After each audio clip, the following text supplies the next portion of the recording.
അതുകൊണ്ട് ഇന്ന് ഈ സന്ധ്യാസമയത്ത് ഈ പ്രഭാഷണങ്ങളിലൂടെ തുടരുമ്പോൾ ഞങ്ങൾ നിങ്ങളോട് സ്നേഹപരസ്യം പറയുന്നു, ലഭിക്കുമെങ്കിൽ തർക്കിക്കാനാണെങ്കിലും ബൈബിളിന്റെ ഒരു പുതിയ നിയമം വാങ്ങി വായിക്കും, എന്നിട്ട് അതെന്താണെന്ന് തീരുമാനിക്കും.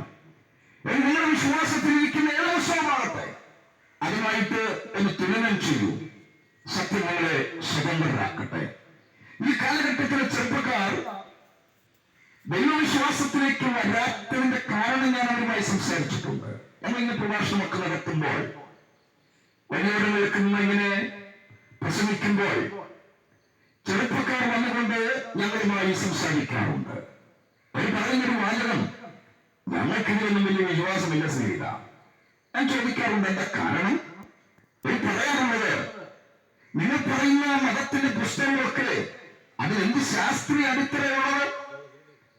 അവർ പറയുന്നൊരു വാചകം, നിങ്ങൾ പറയുന്ന ദൈവസങ്കല്പങ്ങൾക്ക് എന്ത് ധാർമ്മികതയുള്ളത്? ഒരു സാധാരണ മനുഷ്യന്റെ ധാർമ്മികത പോലുമില്ലല്ലോ. യുദ്ധം ചെയ്യുന്നു, പിടിച്ചടക്കുന്നു, കൊല്ലുന്നു, എന്നിട്ട് മരണാനന്തരമേത് ലഭിക്കുമെന്ന ഒരു സങ്കല്പം പറയുന്നു. ഇതൊക്കെ ഞങ്ങൾ എങ്ങനെ വിശ്വസിക്കണം? അങ്ങനെയുള്ള ആരെങ്കിലും ഈ ശക്തി ബന്ധിക്കുള്ളിലുണ്ടെങ്കിൽ അവരോട് ഞങ്ങൾ പറയാം, ബൈബിളിന്റെ ഒരു പുതിയ നിയമം വായിച്ച് ഒന്ന് വാങ്ങി എവിടെന്നെങ്കിലും കിട്ടുമെങ്കിൽ ഒന്ന് വായിക്കൂ. ദൈവം നിങ്ങളെ സഹായിക്കട്ടെ. വിശുദ്ധ ബൈബിളില്